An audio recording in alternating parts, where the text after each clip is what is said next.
Our interview this morning is with James W. Lee. James was born in Birmingham, Alabama in February of 1931. He served in the United States Navy from 1950 until 1954. His highest rank attained was RD, Radarman Second, E5. This recording is done at Burleson, Texas. My name is Dale Dexheimer. I am not related to Jim in any way. Also in the room are Milton Gibson and Gary Burton, who are our videographers. This interview is conducted for the Veterans History Project at the Library of Congress and also Operation Remember Burleson, Texas. The date is Saturday, May the 28th, year 2011. And Jim, with that short introduction, sir, we'll let you tell us your story of your time in the Navy. My time in the Navy started in August 16th, 1950. I joined the Navy much against my father's wishes. He had been in the 1st Division in World War I and served in France and Germany. Was in the Army of Occupation, and he thought a person ought to be in the Army because your feet were on the ground. But that didn't appeal to me, and I knew some people who'd been in the Navy, so I joined the Navy and went to boot camp in San Diego.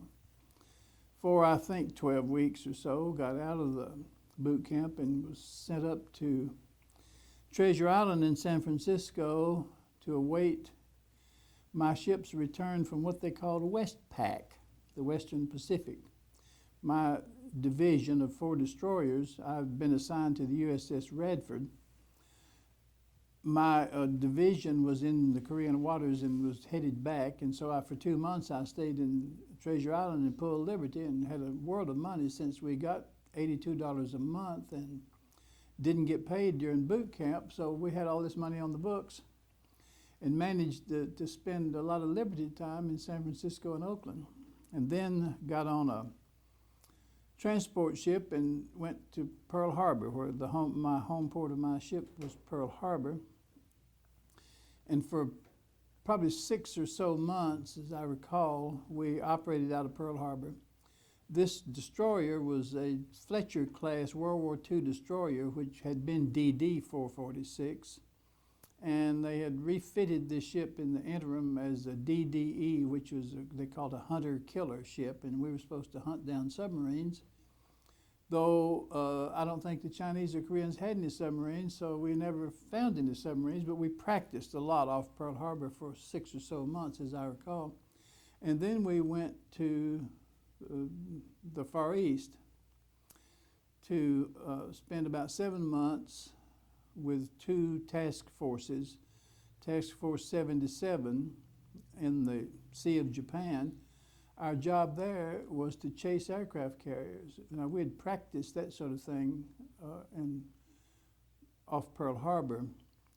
When we were they put 2 ships behind the aircraft carrier, and the planes would land, and we were there in case one of them ran into the fantail of the aircraft carrier or slid off the side. And I think one of them did, but we had nothing to do because a helicopter came out and picked up the pilot. But, you know, it was an old way of doing things, and we did things the old way.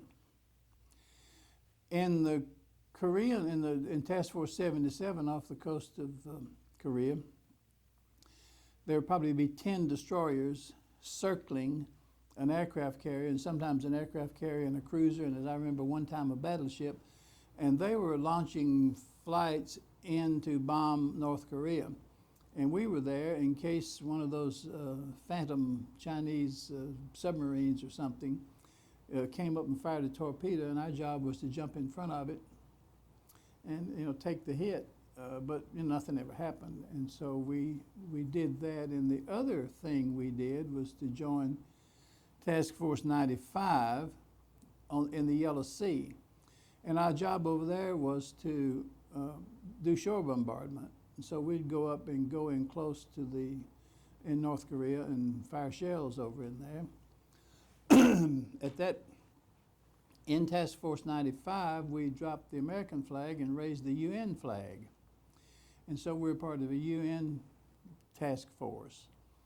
And mostly I think we were, part of our job was to try to intercept any Chinese junks that were moving goods up and down the coast. And at one point, somebody on radar found a Chinese junk, and we went to general quarters and decided that our best move would be to shoot it out of the water.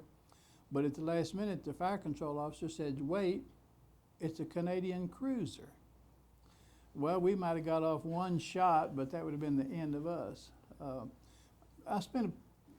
Radford spent about 7 months in the Korean waters, and out of 2 ports in Japan, Yokosuka and Sasebo, were the ports we'd go into and out of. Then we returned to Pearl Harbor and remained for probably not more than 5 or 6 months, and went to the first bomb test at Inuitak Bikini. And that was in 1952, if I'm not mistaken. And we were there for, our job was mostly to patrol outside the lagoon, outside the ring of islands that made up Inuitak, and again looking for those mystical submarines, or to any fishing boats that might come into range, and to anybody who might be spying on what was happening. And if I remember this, I do remember this right, they shot, the first thing was an atomic bomb, which they shot off a tower in a little island in the atoll, probably not much bigger than this room, and after they shot it, there wasn't any island there anymore. It had simply vaporized that island. And it was in this time that the first hydrogen bomb was shot over on Bikini.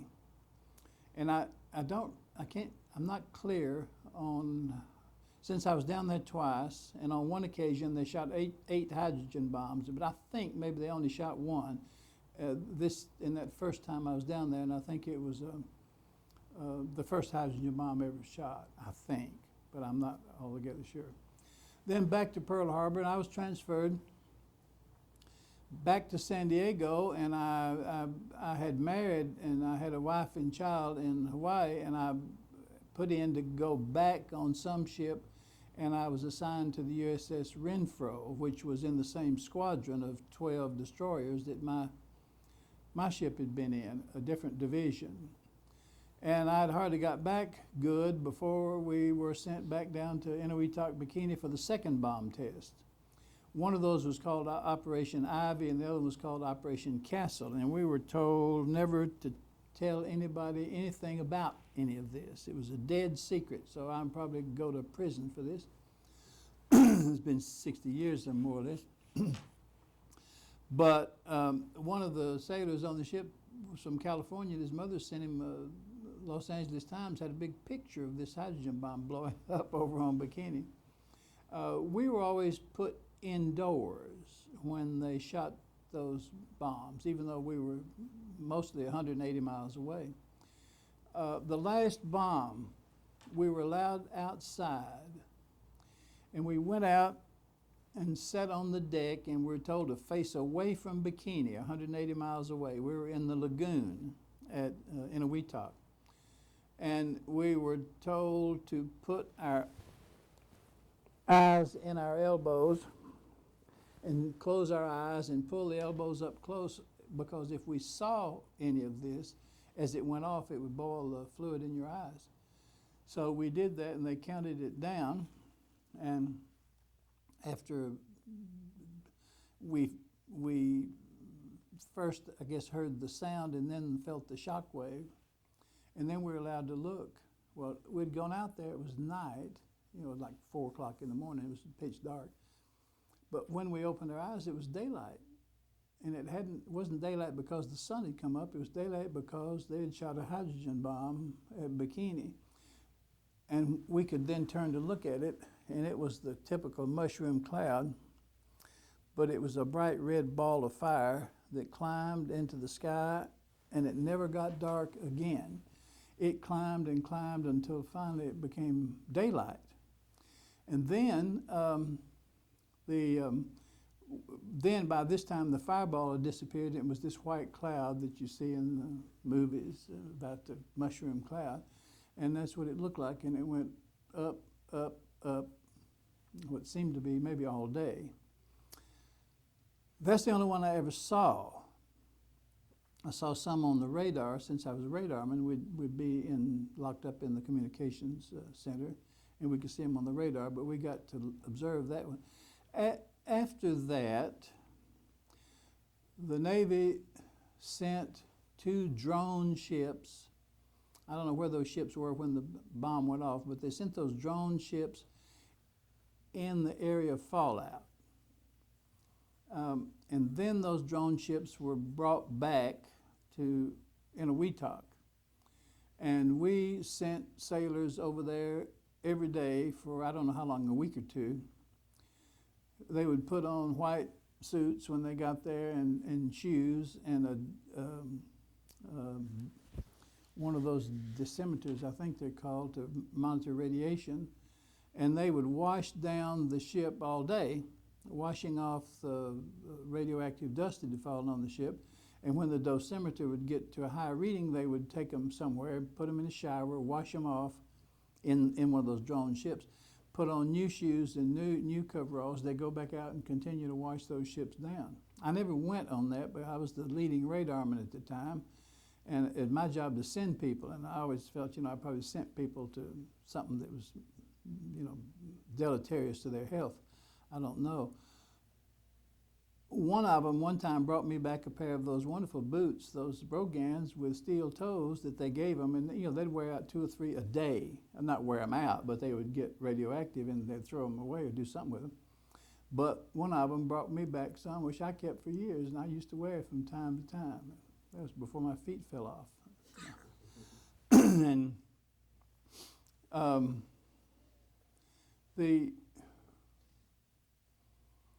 what I remember about Weetalk and Bikini both times, it was hot. It was always hot. This is down in the South Pacific, north of the equator in the Marshall Islands. And the temperature seemed always to be around 100, day and night. It was miserable.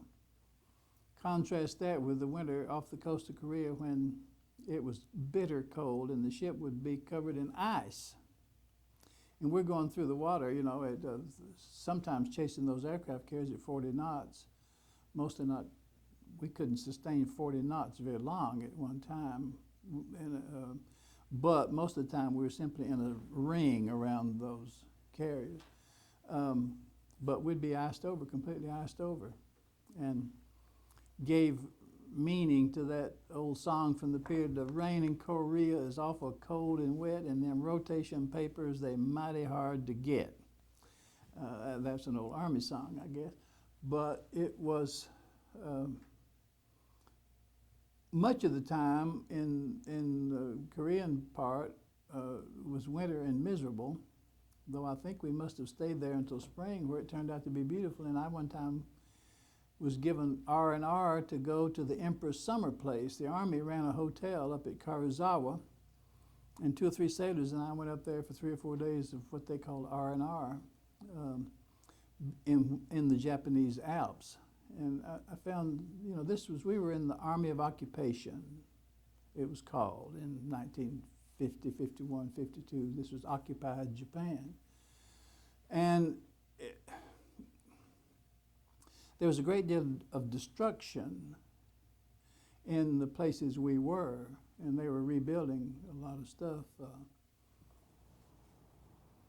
And I got out of the Navy 2 months early because the Korean War it's not over yet. It wasn't a war in the first place. It was a police action, and they're still under an armistice. But I was to get out in August of 54, but I think I got out in June of 54 and left the Navy. And that's the extent of my brilliant career. Good. Let me ask you a couple of questions here.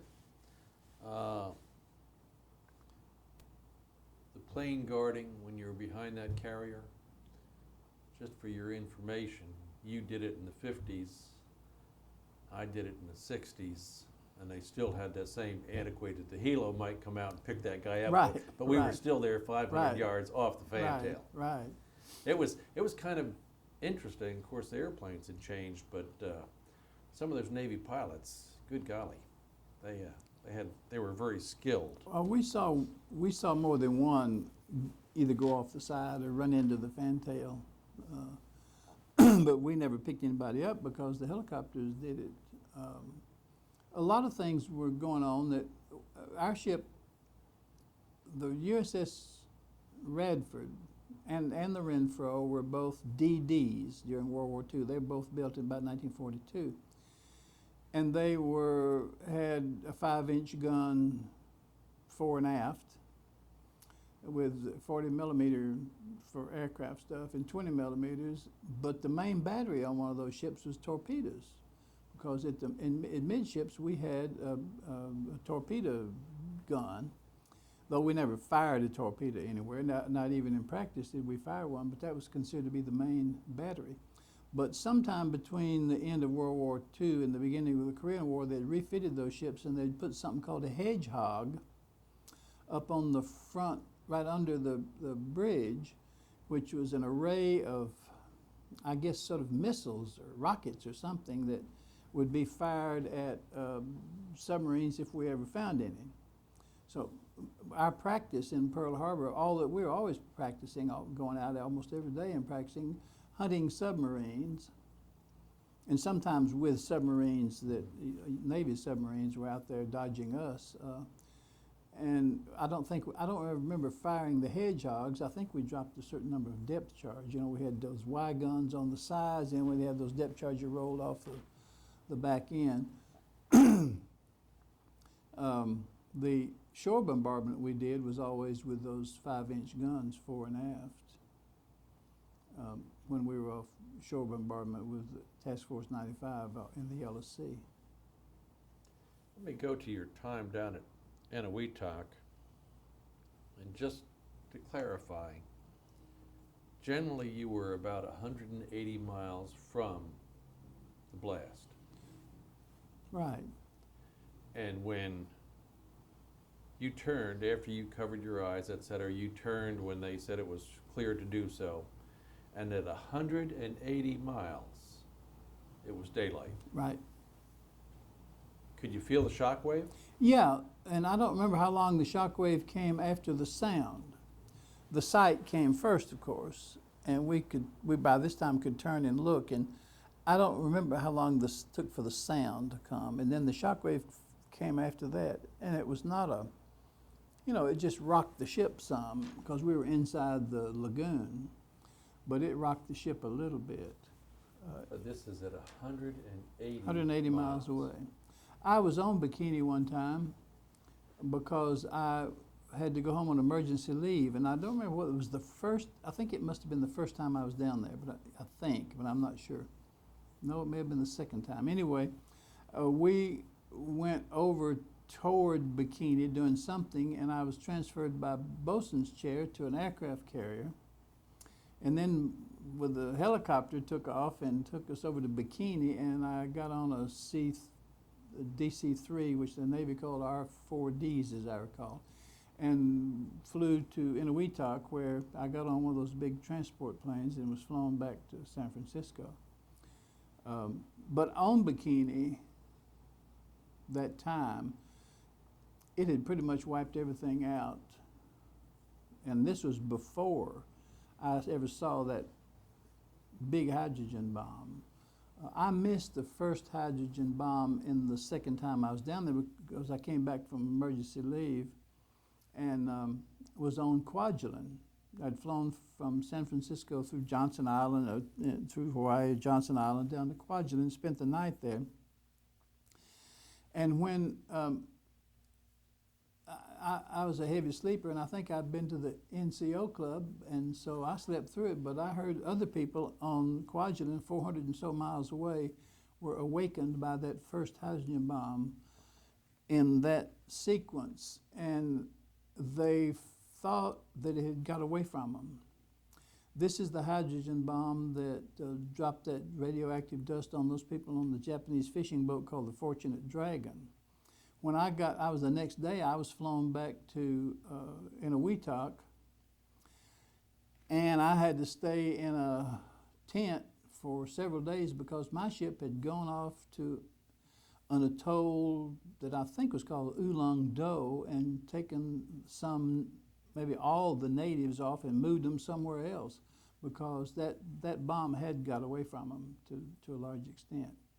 It didn't blow up the world, but that was always that was one of the worries, that this would just blow up the world. It didn't. But it did do a lot of radioactivity in that area. You mentioned that when you were down there, it was always hot. Yeah. Was the ship air conditioned?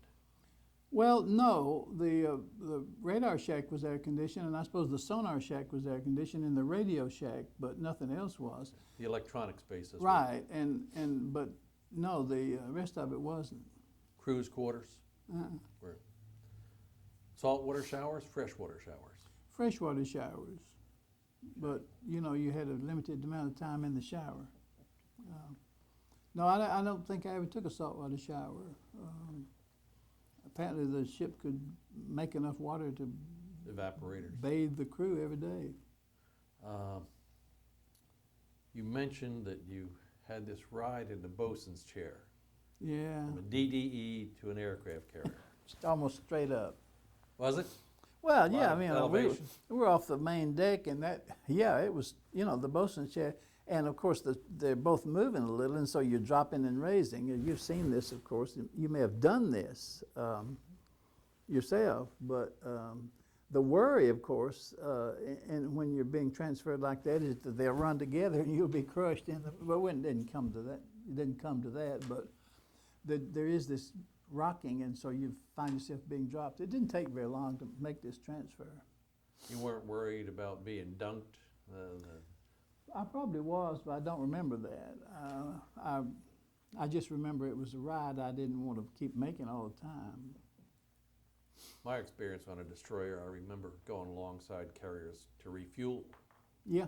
And they would always have their guys in undressed white standing up there on the flight deck. Yeah. While our first lieutenant was caught in a snaking because the wave had almost washed him overboard. It was quite a deal. We lost a man overboard one time in a typhoon off in the Sea of Japan. And he had been, in this typhoon, they had run a rope along on the 01 deck because you had to come up out of the sleeping quarters and announce on the phone that 5 men are headed to the bridge. And you had to go up along that rope. And then when you got to the bridge, they announced back there that all 5 had made it. It was that kind of weather. And this was daytime, and we had somebody up on the deck doing something, and he got washed overboard. And he had a life jacket on, and we could see him. And he was, he'd be down in this monstrous hole. And next thing you know, he'd be up on this mountain. And we had a good captain at that time, and he took a circle around him and kicked up a lee. And we had a young man from the University of Michigan swim team. They tied a rope to him, and he jumped overboard and brought this guy back. Wow. This was unheard of. You get washed overboard in a typhoon, that's pretty much it. But this guy got saved by this Lieutenant Upthegrove from Michigan, who was a strong swimmer, who also had a life jacket and a rope tied to him. But he got that guy, and they got banged up on the sides of the ship as they were trying to bring him back up. But they got him back. And I thought that was one of the most, he got some sort of life-saving medal, as he should have. But that was one of the most heroic things that I saw happen. Yeah, you had a whale of a skipper, too, that could maneuver. Yeah. And the second ship I was on, the skipper wasn't very good. But the first ship I was on, the skipper was a drunk, a shower. As soon as we went into Pearl Harbor for any length of time, he was drunk. But then he would be sober, looking awful when we put out to sea. But he was a really good sailor. I never knew what happened to him. Probably drank himself to death.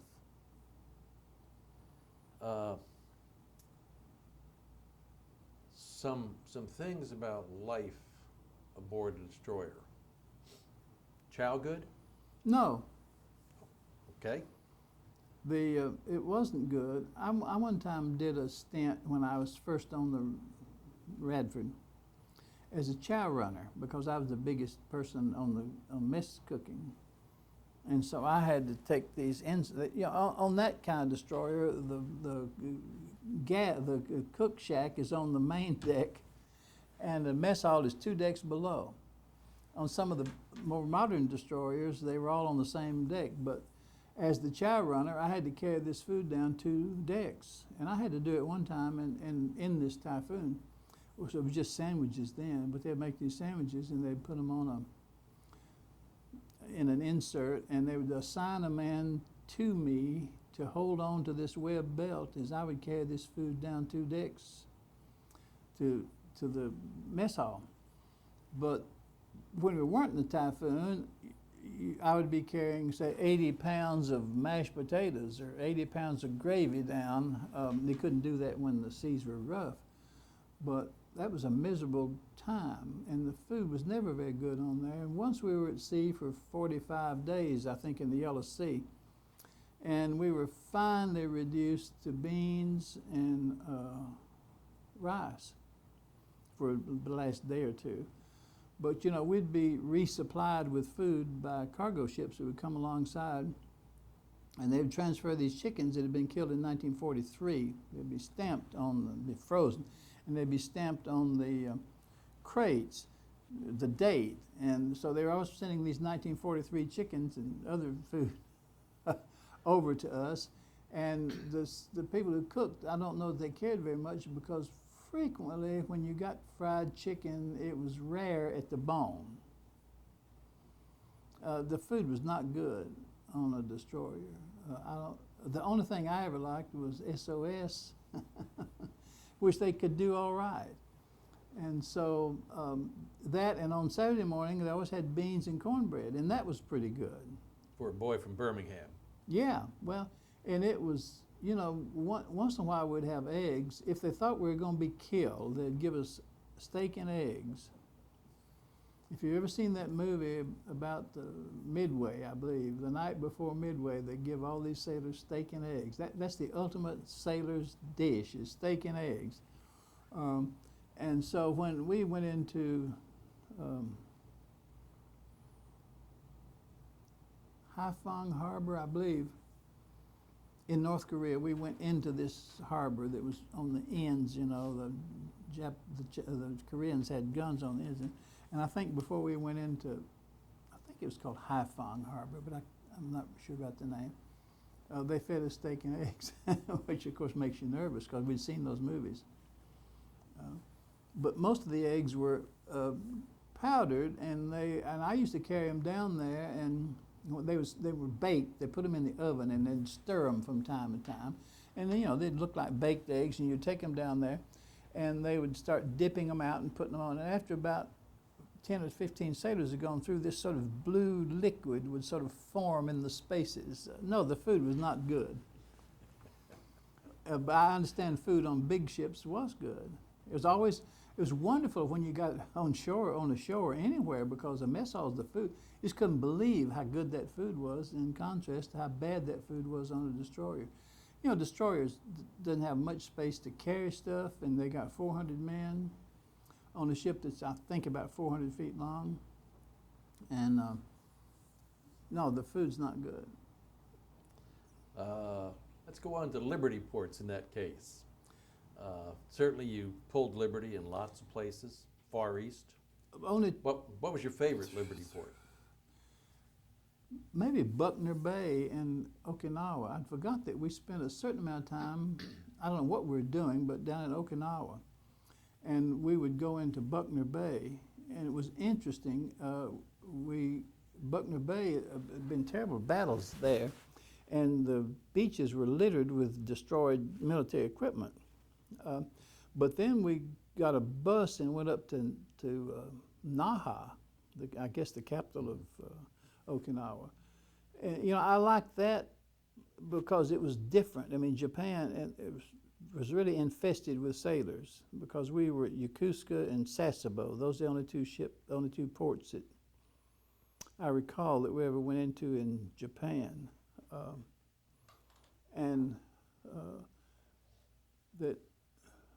Buckner Bay, and those are the only places that I ever pulled in liberty in the Western Pacific. Sailors belong on ships and ships belong at sea. That was the thinking, I suspect. And all sailors, of course, want to be on land. Every sailor wants to get off the ship and onto some sort of shore duty. And many ranks, got to do that. But we had a torpedoman who was mildly seasick, a chief torpedoman. He'd been in for 17 years and had 2 years of shore duty in all those years. And in just relatively rough weather would be seasick. Not just throwing up seasick, but mildly seasick. So I always felt for him. One last question or comment. You enlisted in hopes of the GI Bill? I did. Because I'd been in college for a year and a half, and my family had a bunch of illness that happened. My mother got TB, my father had a heart attack, and I had to drop out of school. And so I got a job working at a drugstore that I jerked soda in from the time I was 14 or 15, and I was doing that. And of course, when the Korean War broke out, I thought, well, here we go. They had GI Bill for World War II. They're going to have it for Korea. So I joined, and I was gone by August 16th. And I think the war started in June. And by August 16th, I was on a train out of Birmingham to San Diego, where I went to boot camp. Did the Navy pay for your education eventually? Well, yeah, they did. I mean, I was married and had a kid, and I think I got $160 a month. Wow. I believe that's right. And the World War II people got less. They got $110, but they paid for all their fees and all their books and everything else. We didn't get paid for any books or registration fees. We just got $160 a month. But I finished college on that, and then I got a teaching fellowship at Auburn to work on an MA in English, and so I was still getting that $160 a month because I had 36 months, I believe, of time, and I finished college in a year or two, and then I managed to get through the MA with a stipend of maybe $1,800 for the 9 months plus my GI Bill. And then I started working on a PhD, and I managed to get through 1 year of the PhD, and in the last semester I don't know how you manage this, but I did, to cut my $160 down to $80 a month so it would stretch it out for the rest of the time. So I managed to get through the coursework for the PhD, still drawing my veterans GI Bill. So anything in this 4 years that you did on those destroyers, it doesn't appear that you gained much from your Navy experience on your career path. No, I don't know what a radarman would do in civilian life. Maybe get a job, maybe learn to be a weather forecaster. We got pretty adept at seeing clouds and stuff.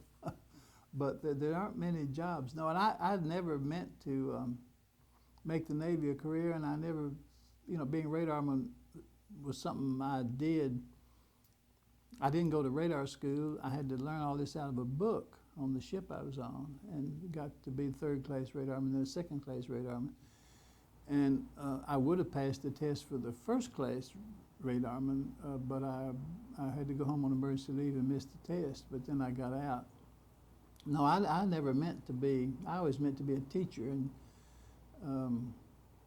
I meant to be a high school teacher, and then I did practice teaching in college, and so I wouldn't do that, so I became a college teacher. Did that for 45 years or so. Thank you, sir. Thank you. Interesting story. Thank you. And we appreciate your time here this morning and your time in the Navy. Thanks.